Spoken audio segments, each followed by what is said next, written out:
Assalamualaikum warahmatullahi wabarakatuh. Perkenalkan, nama saya Nurul Ariska, jurusan Teknologi Pendidikan, Universitas Negeri Makassar. Pada video kali ini, saya akan mempresentasikan tugas akhir mata kuliah difusi inovasi, yaitu proses adopsi difusi inovasi dan pendidikan karakter dalam permainan puzzle.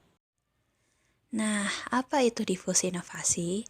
Difusi inovasi adalah proses sosial yang mengkomunikasikan informasi tentang ide baru yang dipandang secara subjektif.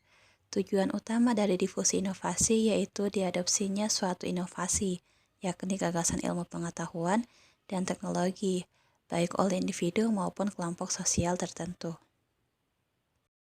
Nah, apa itu permainan puzzle? Media puzzle merupakan alat permainan edukatif yang dapat merangsang kemampuan anak, yang dimainkan dengan cara membongkar pasang kepingan puzzle berdasarkan pasangannya.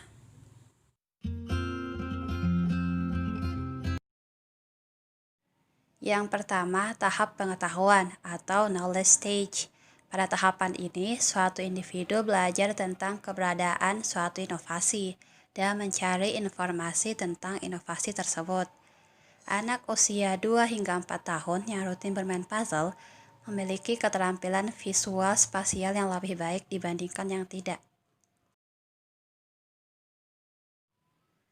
Tahap persuasi atau persuasion stage. Tahap ini terjadi ketika individu memiliki sikap positif atau negatif terhadap inovasi. Apabila puzzle itu terdiri dari 6 keping, latihlah anak untuk mengambil 2 keping dulu untuk dibongkar.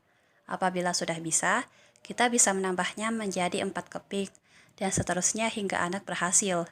Saat bermain, di sini kita bisa melihat anak yang menerima atau menolak sebuah inovasi. 3. Tahap keputusan atau decision stage. Pada tahapan ini, individu membuat keputusan apakah menerima atau menolak suatu inovasi. Anak-anak yang telah mencoba bermain puzzle dan merasakan kesenangan atau kecocokan pada dirinya, besar kemungkinan anak akan menerima inovasi tersebut. Sebaliknya, anak juga bisa menolak inovasi itu. Keempat, tahap implementasi atau implementation stage. Pada tahap ini, ketika individu atau kelompok memutuskan untuk mengadopsi suatu inovasi, maka ia akan menerapkan inovasi tersebut dalam kehidupannya. Selanjutnya, pada tahap ini, jika anak sudah menerima inovasi tersebut, maka anak akan rutin bermain puzzle. Dan yang kelima, tahap konfirmasi atau confirmation stage. Dalam tahap ini, individu atau kelompok sudah sampai pada tahap di mana ia mulai mencari penguatan-penguatan terhadap keputusannya terkait menolak maupun menerima suatu inovasi untuk diadopsi. Pada tahap terakhir ini, anak akan mengevaluasi kemampuan serta minatnya dalam bermain puzzle. Seiring rutinnya anak bermain puzzle, anak-anak yang memiliki minat yang besar akan mengasah kemampuannya bermain puzzle dan meningkatkan tingkat kesulitan dalam bermain puzzle ini.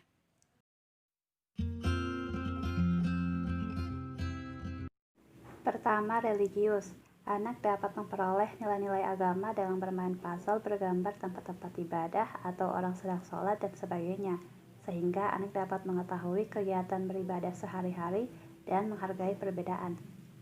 Kedua, nasionalis. Bermain puzzle bersama dapat menumbuhkan rasa saling menghargai. Mereka akan bekerja sama untuk menyatukan potongan-potongan puzzle.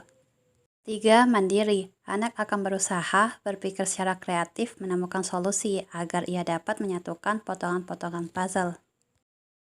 Keempat, gotong royong. Sikap berbagi akan muncul seiring dengan interaksi dalam permainan. Dengan berbagi, anak-anak dapat menumbuhkan sikap gotong royong dengan baik. Kelima, integritas. Anak akan bertanggung jawab dan berkomitmen untuk menyelesaikan permainan puzzle ini. Yang pertama, olahraga. Kemampuan untuk mengkoordinasikan apa yang dilihat mata, digambarkan oleh otak, dan yang dilakukan tangan. Kedua, olah rasa. Anak-anak dapat belajar tentang kesabaran dan kegigihan saat bermain puzzle. 3. Olah pikir. Permainan puzzle memang menuntut anak untuk berpikir kritis agar bisa menyelesaikannya. Dan yang keempat, olah hati. Melakukan puzzle juga memberikan rasa kepercayaan diri dan harga diri yang berguna untuk perkembangan anak. Saluran dalam permainan puzzle meliputi intrakurikuler dan kokurikuler.